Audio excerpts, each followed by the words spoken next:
एक दिन गुरु नानक देव महाराज सच्चे पातशाह विचर रहे ने संगतां दे नाल करतारपुर साहब। जन्म साखी भाई बालेवाली विच कथा है 598 अंक ते। गुरु नानक देव महाराज जी ने सिखां नूं कुतका भाव डंडा सोटा कहंदे कुतके नाल मारना शुरू कर दिता। हुण जिहदे तां ओह कुतका वजदा है, सोटा वजदा है, वो दौड़ गया ते कई तां ये मार पैंदी नूं देख के ही भज गए। पता नहीं गुरु नानक देव महाराज जी नूं की हो गया, अज अपने प्यारे सिखां नूं मारना शुरू कर दिता है। बहुत उत्थों संगत जिहड़े सी कई कच्चे पिल्ले वो चले गए, भज गए। तो इत्थे लिखिया कहंदे 8-10 जने गुरु नानक देव महाराज जी दे सन्मुख रह गए। जिहड़े नहीं गए, गुरु नानक देव महाराज कहन लगे बई तुसी चले जाओ, तुसी क्यों नहीं जाते। जिन्हां विच भाई लैणा जी, बाबा बुढ़ा जी आदि ये नहीं मुड़े। ते गुरु नानक देव महाराज जी ने बड़ियां सजावां दित्तियां, बहुत कोशिश की,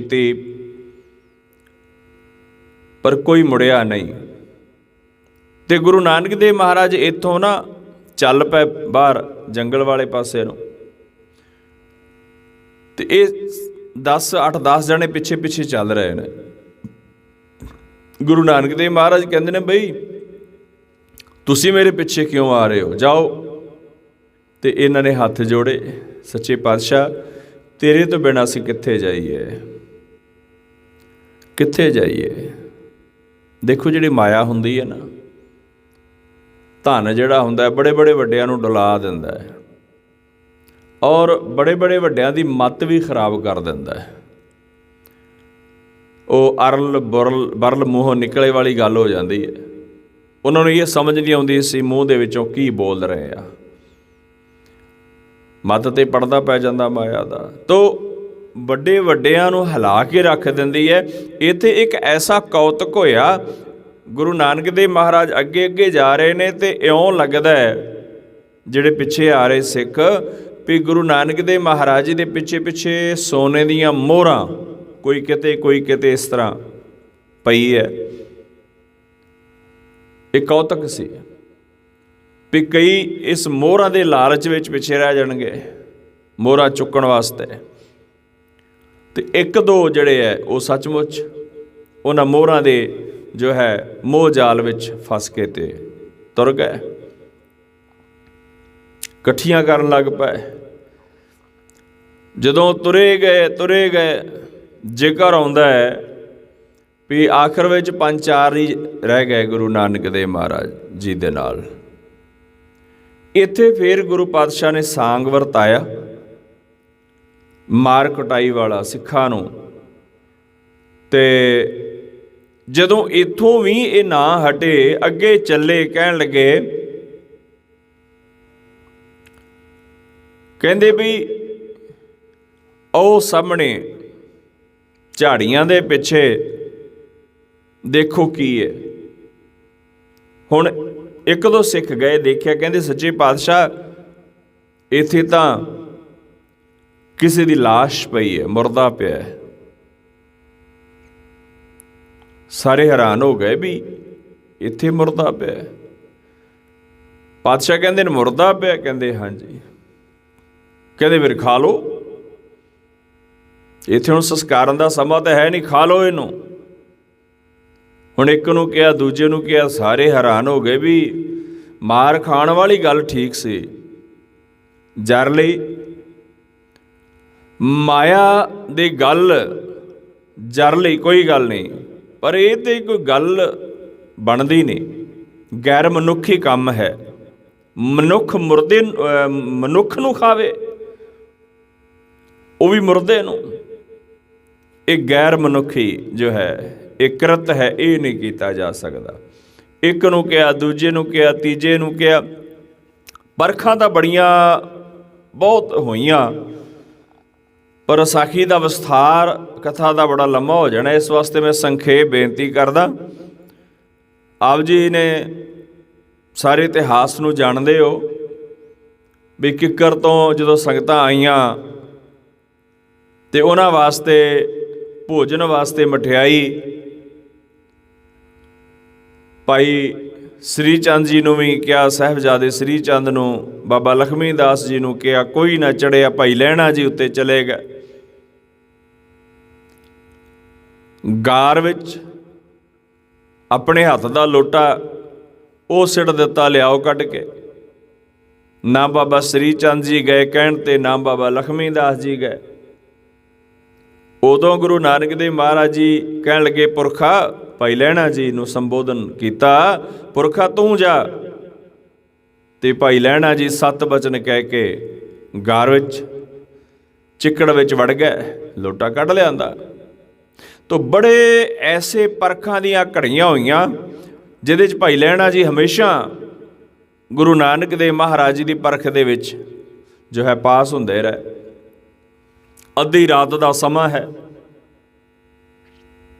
ਪਾਤਸ਼ਾਹ ਕਹਿਣ ਲੱਗੇ ਵੀ ਬਸਤਰ ਜਿਹੜੇ ਮੈਂ ਪਾਏ ਹੋਏ ਨੇ ਇਹ ਹੁਣੇ ਹੀ ਧੋਣੇ ਨੇ, ਸਾਫ਼ ਕਰਨੇ ਨੇ, ਤੇ ਹੁਣੇ ਧੋ ਕੇ ਲਿਆਓ। ਸ੍ਰੀ ਚੰਦ ਜੀ ਨੂੰ ਕਿਹਾ, ਲਖਮੀ ਦਾਸ ਜੀ ਨੂੰ ਕਿਹਾ, ਹੋਰ ਸਿੱਖਾਂ ਨੂੰ ਕਿਹਾ ਵੀ ਜਾਓ ਸੁਕਾ ਕੇ ਲੈ ਕੇ ਆਉਣੇ ਨੇ ਧੋ ਕੇ। ਹੁਣ ਸਾਰੇ ਹੈਰਾਨ। ਸ੍ਰੀ ਚੰਦ ਜੀ, ਲਖਮੀ ਦਾਸ ਜੀ ਕਹਿਣ ਲੱਗੇ, ਗੁਰੂ ਪਿਤਾ ਜੀ ਵੀ ਅੱਧੀ ਰਾਤ ਦਾ ਸਮਾਂ ਹੈ, ਦਿਨੇ ਧੋਤੇ ਜਾਣਗੇ, ਤੇ ਜੇ ਹੁਣ ਧੋ ਵੀ ਲੈ ਤੇ ਸੁੱਕਣੇ ਕੋਈ ਨਹੀਂ। ਗੁਰੂ ਨਾਨਕ ਦੇਵ ਮਹਾਰਾਜ ਕਹਿੰਦੇ ਨੇ ਨਹੀਂ, ਧੋਣੇ ਨੇ ਹੁਣੇ ਹੀ, ਅੱਧੀ ਰਾਤ ਦਾ ਸਮਾਂ, ਹੁਣੇ ਹੀ ਧੋਣੇ ਨੇ, ਸੁਕਾ ਕੇ ਵੀ ਲੈ ਕੇ ਆਉਣੇ ਨੇ। ਇਹ ਨਹੀਂ ਹੋ ਸਕਦਾ। ਪੁਰਖਾ ਤੂੰ ਜਾਣਾ, ਸੱਚੇ ਪਾਤਸ਼ਾਹ ਤੁਹਾਡਾ ਹੁਕਮ ਹੈ, ਮੈਂ ਜਾਵਾਂਗਾ। ਭਾਈ ਲਹਿਣਾ ਜੀ ਬਸਤਰ ਲੈ ਕੇ ਗਏ, ਰਾਵੀ ਦੇ ਕੰਢੇ ਧੋਤੇ, ਔਰ ਭਰੋਸੇ ਦੀ ਇੰਤਹਾ। ਉੱਥੇ ਜਦੋਂ ਦੇਖਿਆ ਸੱਚਮੁੱਚ ਇਉਂ ਪ੍ਰਤੀਤ ਹੋਇਆ ਜਿਵੇਂ ਦੁਪਹਿਰ ਦਾ ਸਮਾਂ ਹੋਵੇ, ਅੱਧੀ ਰਾਤ ਨਹੀਂ, ਜਿਵੇਂ ਅੱਧਾ ਦਿਨ ਹੋਵੇ, ਦੁਪਹਿਰ। ਸੁਕਾ ਕੇ ਲੈ ਭਾਈ ਲਹਿਣਾ ਜੀ। ਹੁਣ ਇੱਥੇ ਵੀ ਜਦੋਂ ਮੁਰਦੇ ਦੀ ਗੱਲ ਆਈ, ਹੁਣ ਸਾਰੇ ਕਹਿੰਦੇ ਗੈਰ ਮਨੁੱਖੀ ਇਹ ਕਿਰਤ ਹੈ, ਇਹ ਕਿਵੇਂ ਹੋ ਸਕਦਾ ਹੈ? ਕੁਛ ਤਾਂ ਮੁੜ ਗਏ ਵੀ ਪਤਾ ਨਹੀਂ, ਅਸੀਂ ਤਾਂ ਸੋਚਦੇ ਸੀ ਪਾਤਸ਼ਾਹ ਵੈਸੇ ਹੀ ਸਾਨੂੰ ਮਾਰ ਰਹੇ ਨੇ ਪਰਖਣ ਵਾਸਤੇ, ਇੱਥੇ ਤਾਂ ਕੰਮ ਹੀ ਕੁਛ ਹੋਰ ਹੋ ਗਿਆ ਲੱਗਦਾ। ਕਈ ਮੁੜ ਗਏ, ਬਹੁਤਿਆਂ ਨੂੰ ਕਿਹਾ, ਕੋਈ ਨਾ ਮੰਨਿਆ। ਆਖਰ ਗੁਰੂ ਨਾਨਕ ਦੇਵ ਮਹਾਰਾਜ ਕਹਿਣ ਲੱਗੇ, ਪੁਰਖਾ ਤੂੰ ਖਾ ਲੈ। ਕਹਿੰਦਾ, ਸੱਚੇ ਪਾਤਸ਼ਾਹ ਆਪ ਜੀ ਦਾ ਹੁਕਮ ਸਿਰ ਮੱਥੇ ਗਿਆ। ਕਦੇ ਸਿਰ ਵਾਲੇ ਪਾਸੇ ਜਾਂਦਾ ਹੈ, ਕਦੀ ਪੈਰਾਂ ਵਾਲੇ ਪਾਸੇ, ਕਦੀ ਸਿਰ ਵਾਲੇ ਪਾਸੇ, ਕਦੇ ਪੈਰਾਂ ਵਾਲੇ ਪਾਸੇ। ਗੁਰੂ ਨਾਨਕ ਦੇਵ ਮਹਾਰਾਜ ਕਹਿੰਦੇ ਨੇ, ਕੀ ਦੇਖਦਾ ਹੁਣ, ਖਾਂਦਾ ਨਹੀਂ? ਪਾਤਸ਼ਾਹ ਮੈਂ ਬਸ ਇਹੀ ਸੋਚੀ ਜਾਂਦਾ ਵੀ ਇਹਨੂੰ ਮੈਂ ਸਿਰ ਵਾਲੇ ਪਾਸਿਓਂ ਖਾਵਾਂ ਜਾਂ ਇਹਨੂੰ ਮੈਂ ਪੈਰਾਂ ਵਾਲੇ ਪਾਸਿਓਂ ਖਾਵਾਂ। ਤੇ ਜਿਸ ਸਮੇਂ ਇਹ ਬਚਨ ਹੋਇਆ ਉਸ ਸਮੇਂ ਭਾਈ ਲਹਿਣਾ ਜੀ ਉਸ ਮੁਰਦੇ ਦੇ ਪੈਰਾਂ ਵਾਲੇ ਪਾਸੇ ਖੜੇ ਸਨ। ਇਉਂ ਮਹਿਸੂਸ ਹੁੰਦਾ ਸੀ ਇੱਧਰ ਪੈਰ ਨੇ ਇਸ ਮ੍ਰਿਤਕ ਦੇਹੀ ਦੇ। ਪਾਤਸ਼ਾਹ ਕਹਿੰਦੇ ਨੇ, ਜਿੱਧਰ ਹੈਗਾ ਇੱਧਰ ਹੀ ਖਾਣਾ ਸ਼ੁਰੂ ਕਰ ਦੇ। ਤੋ ਇਹਨੇ ਨਾ ਦੇਖੋ, ਜਿਹੜੇ ਥਾਲ ਪ੍ਰਸ਼ਾਦਾ ਭੋਜਨ ਹੁੰਦਾ ਇਹ ਪਰਦੇ 'ਚ ਹੁੰਦਾ ਹੈ, ਔਰ ਸਿਆਣੇ ਮਨੁੱਖ ਜਿਹਦੇ ਪਰਦੇ ਵਿੱਚ ਜਿਹੜਾ ਪ੍ਰਸ਼ਾਦਾ ਹੁੰਦਾ ਹੈ ਉਹਨੂੰ ਪੂਰਾ ਜੋ ਹੈ ਪਰਦੇ ਤੋਂ ਰਹਿਤ ਨਹੀਂ ਕਰਦੇ,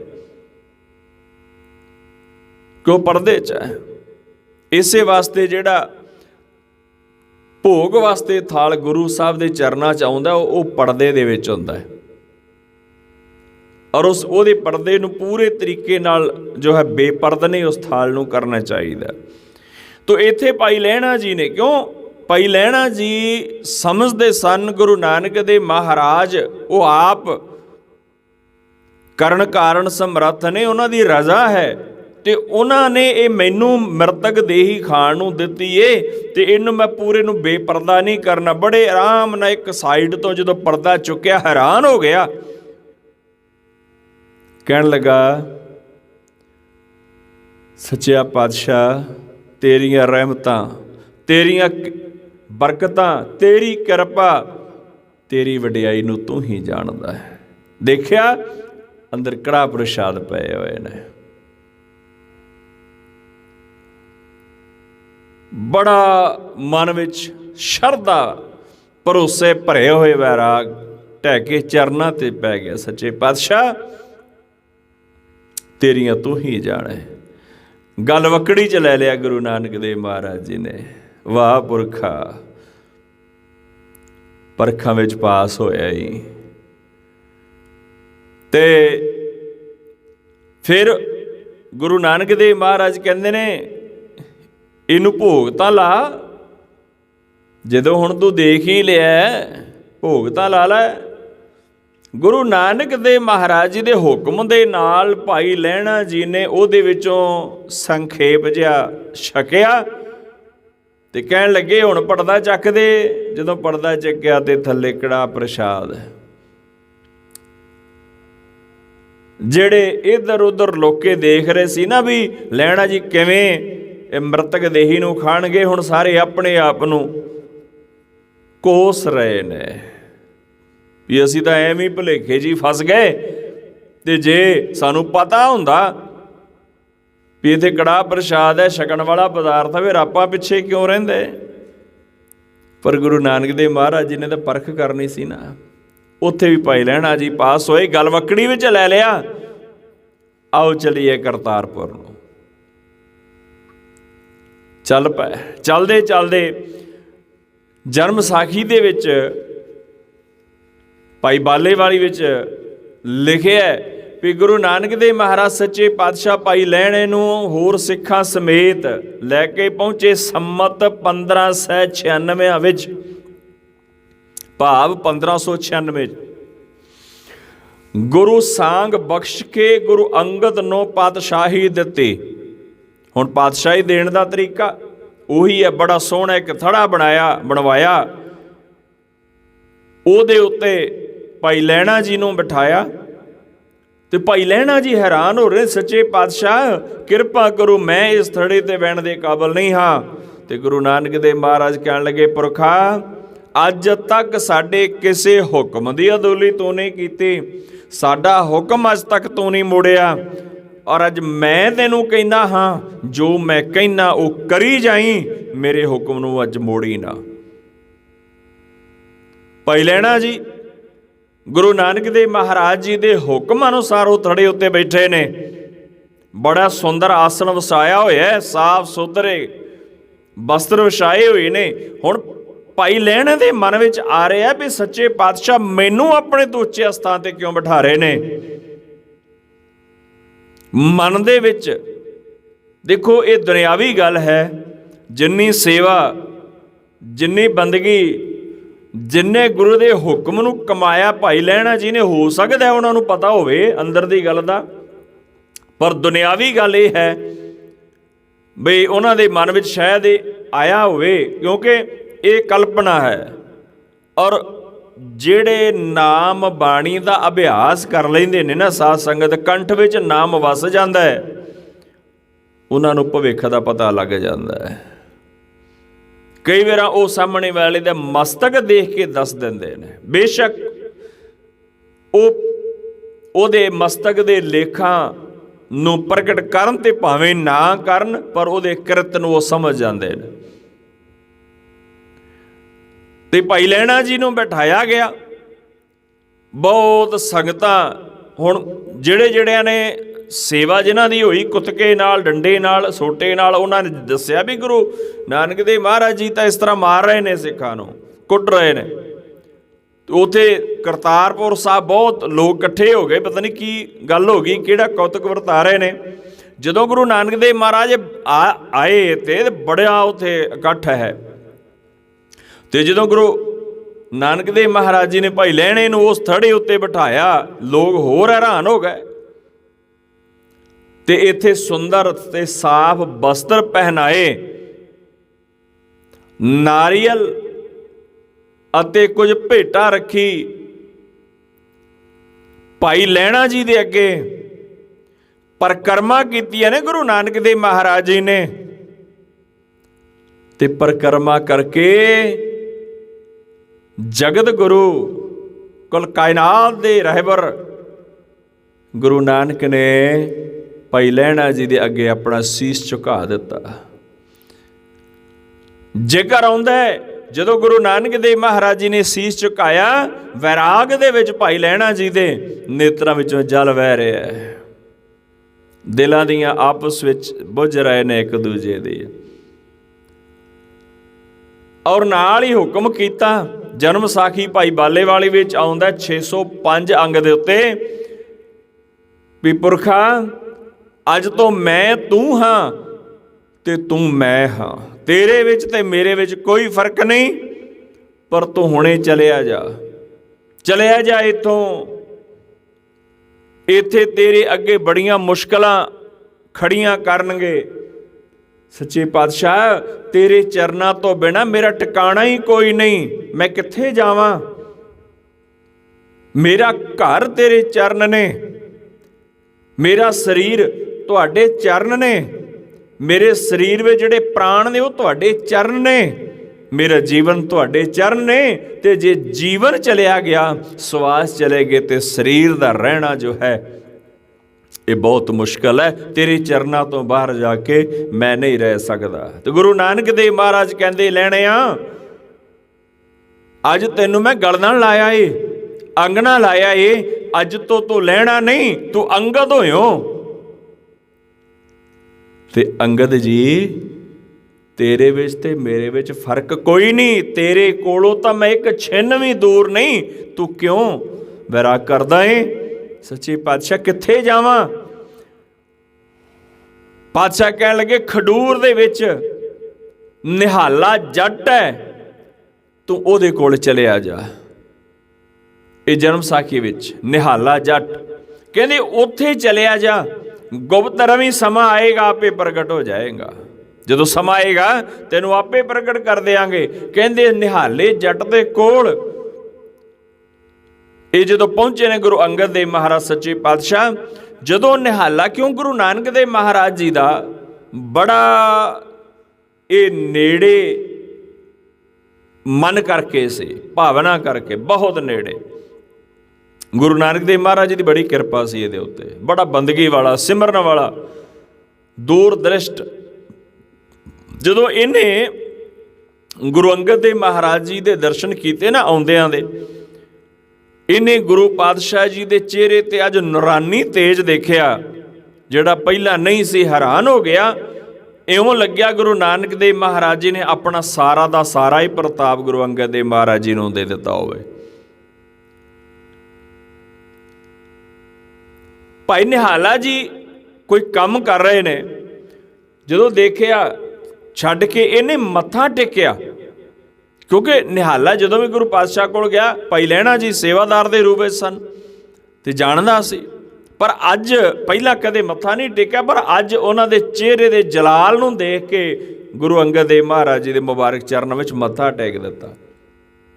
ਪਾਤਸ਼ਾਹ ਕੀ ਗੁਰੂ ਨਾਨਕ ਦੇਵ ਮਹਾਰਾਜ ਜੀ ਗਮਨ ਕਰ ਗਏ? ਭਾਈ ਨਿਹਾਲੇ ਦੇ ਇਸ ਬਚਨ ਨੂੰ ਸੁਣ ਕੇ ਗੁਰੂ ਅੰਗਦ ਦੇਵ ਮਹਾਰਾਜ ਕਹਿਣ ਲੱਗੇ, ਨਹੀਂ। ਤੇ ਕਹਿਣ ਲੱਗਾ, ਜੀ ਫਿਰ ਇਹ ਕੌਤਕ ਕੀ ਹੋਇਆ? ਕਹਿਣ ਲੱਗੇ, ਕੌਤਕ ਦਾ ਤਾਂ ਮੈਨੂੰ ਪਤਾ ਨਹੀਂ, ਪਰ ਮੇਰੇ ਮਾਲਕ ਨੇ ਮੈਨੂੰ ਤੇਰੇ ਕੋਲ ਭੇਜਿਆ। ਮੈਨੂੰ ਕੋਈ ਐਸਾ ਅਸਥਾਨ ਦੱਸ ਜਿੱਥੇ ਮੈਂ ਇਕਾਂਤ ਬੈਠ ਸਕਾਂ। ਤੇ ਇੱਕ ਕੋਠੜੀ ਜਿਹਦੇ ਵਿੱਚ ਕੋਈ ਨਹੀਂ ਸੀ ਜਾਂਦਾ, ਇਕਾਂਤ ਵਿੱਚ, ਭਾਈ ਨਿਹਾਲਾ ਕਹਿੰਦਾ ਇਹੀ ਹੈ, ਕਿਰਪਾ ਕਰੋ, ਇਹਦੇ ਵਿੱਚ ਆਪ ਜੀ ਵਿਸ਼ਰਾਮ ਕਰੋ। ਤੇ ਗੁਰਤਾ ਗੱਦੀ 1596 ਸੰਮਤ ਜੋ ਜਨਮ ਸਾਖੀ ਵਿੱਚ ਲਿਖਿਆ, ਗੁਰੂ ਅੰਗਦ ਦੇਵ ਮਹਾਰਾਜ ਜੀ ਨੂੰ ਗੁਰੂ ਨਾਨਕ ਪਾਤਸ਼ਾਹ ਨੇ ਗੁਰਤਾ ਗੱਦੀ ਦੇ ਕੇ ਖਡੂਰ ਸਾਹਿਬ ਭੇਜ ਦਿੱਤਾ। ਇਸ ਤੋਂ ਅੱਗੇ